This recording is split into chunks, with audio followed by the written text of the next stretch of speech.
Back with us on the SportsMax Zone, so good to have you.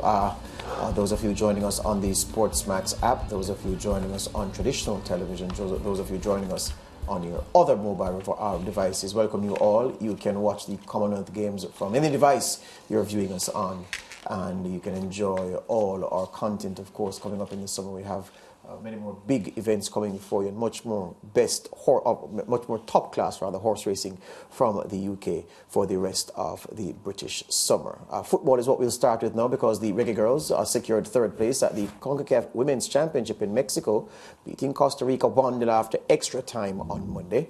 Calissa Van Zanten scored the winner, only 3 minutes off the bench, latching on to that through ball from Drew Spence to fire home in the 102nd minute, sparking well, not delirium, they were too tired to be delirious, but sparking scenes of joy among the Reggae Girlz. They will now meet Canada in September 2023, with the winner of that clash qualifying for the Paris Olympics in 2024.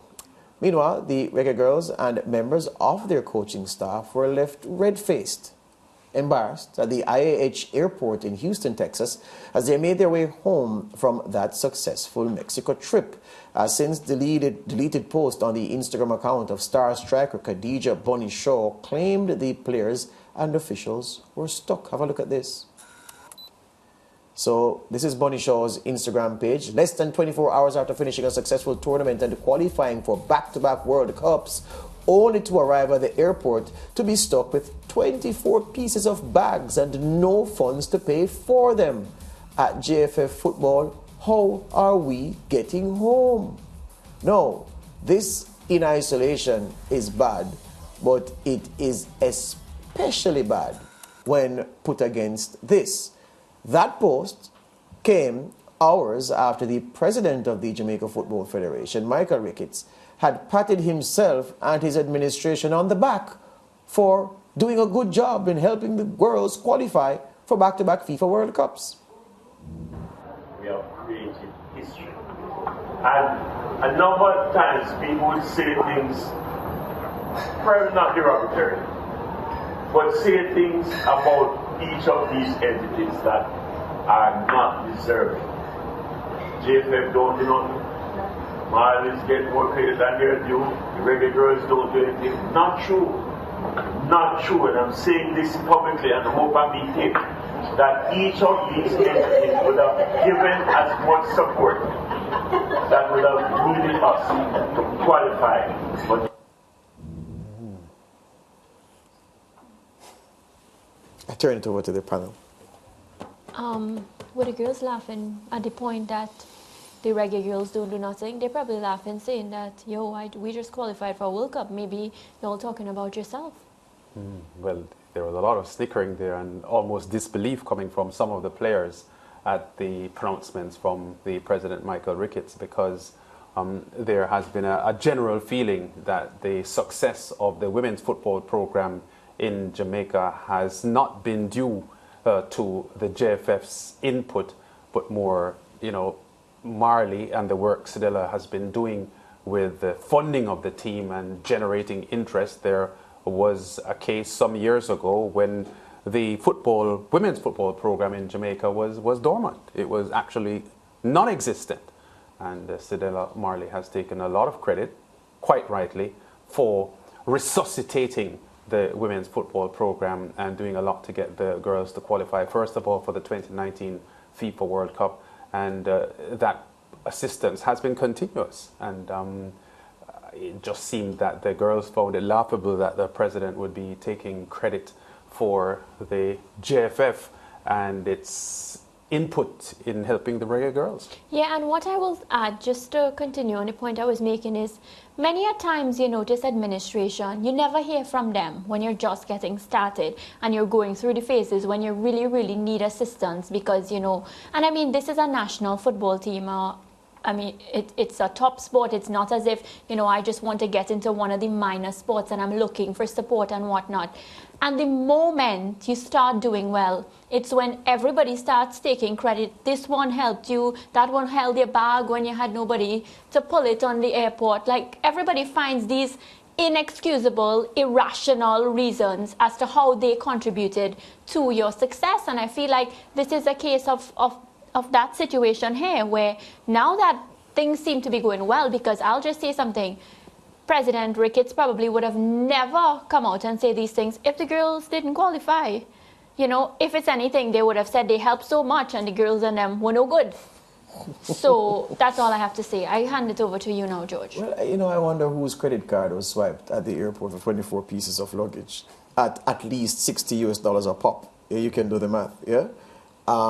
It is comical, if not embarrassing, that image and that message posted on the image by, well, it was on her Instagram page. We can't say by her. It could be someone posted it there, but yeah, it was on her Instagram stories.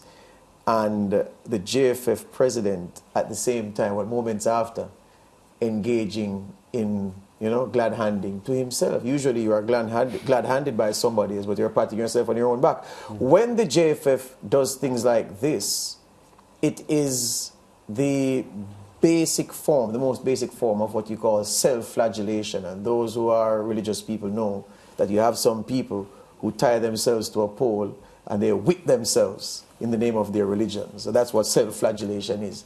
That's what the JFF is engaging in here.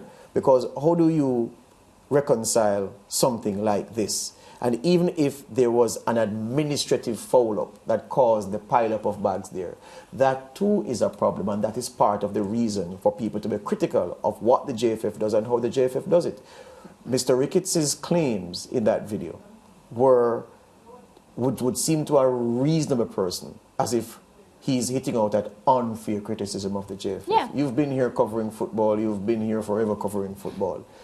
Is any of the opprobrium aimed at the JFF, any of the criticism, is it ever unfair? George, isn't that why the General Secretary was sacked? Because Absolutely. the Reggae Boys team came out and they had some drastic issues with management and administration, and somebody had to go. So he happened to be at the trigger at that point. Yeah, so why use the girls' biggest moment to hit back at critics? You hit back at critics when critics have been unfairly criticizing you, when there have been made-up stories about your administrative weaknesses, when there have been tall tales told about how badly you are doing your job, and that something has happened to prove the falsehoods therein in those accounts. Yeah. Nothing is false about the flack that the JFF has justifiably gotten over time for how it has managed or mismanaged the men's program and the women's program. And Lance, last thing I'll say before I hand to you.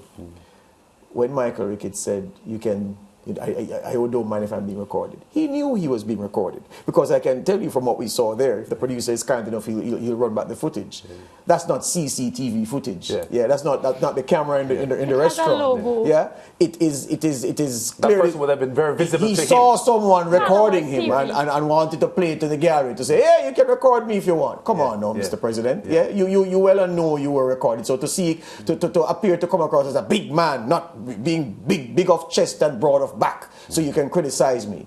Nothing about the JFF and its record is unfair. And I must say, sometimes I wish that there is enough for me to launch a defense of the JFF, because there's so much to beat them with. Sometimes I want something positive to say about how the JFF is managing the football. I struggle. Yeah, but George, we have in the past on this program accepted that the JFF has found itself in many instances to be cash-strapped, and their financial situation is not the best, which is the reason, or part of the reason, why they run into some of their problems.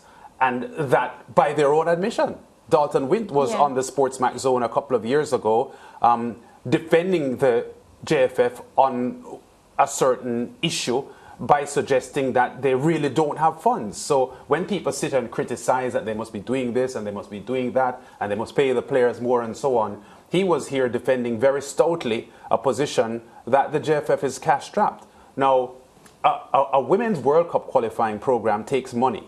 And I think the general public accepts that were it not for Cedella Marley, this Women's World Cup project would have been dead.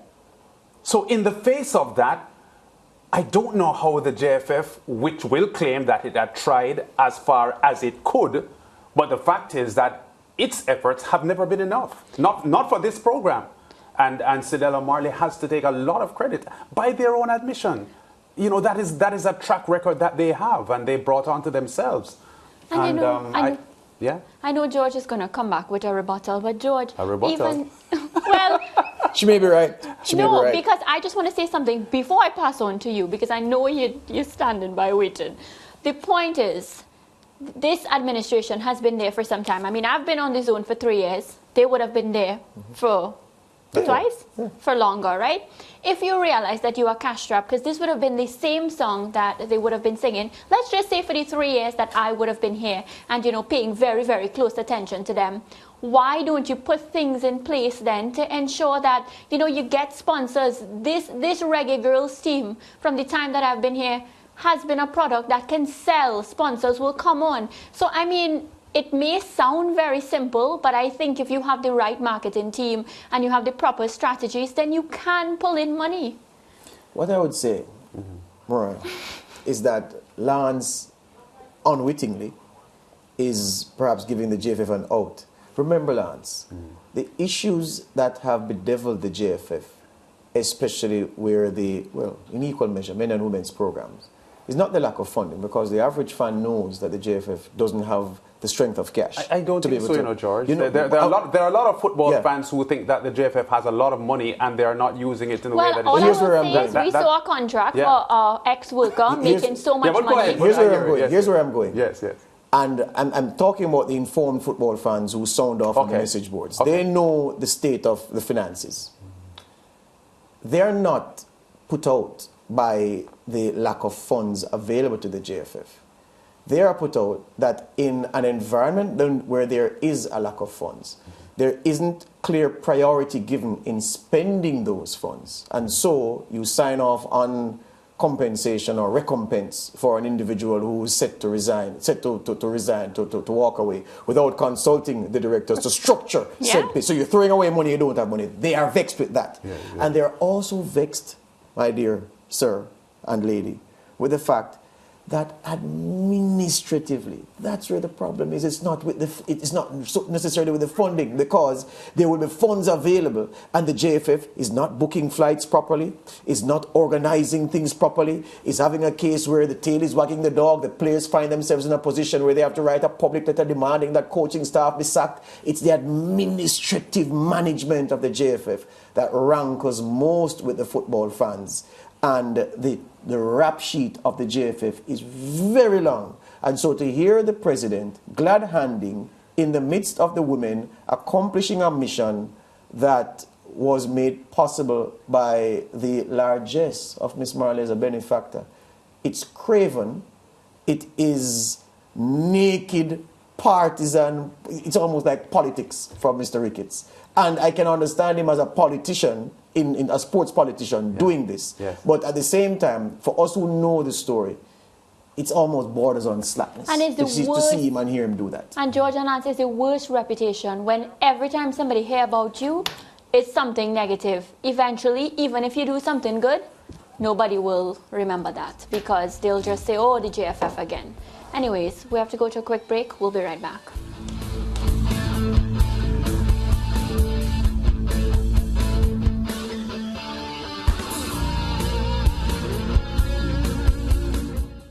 Stay with SportsMax on YouTube and follow us on all social pages for updates, news and entertainment.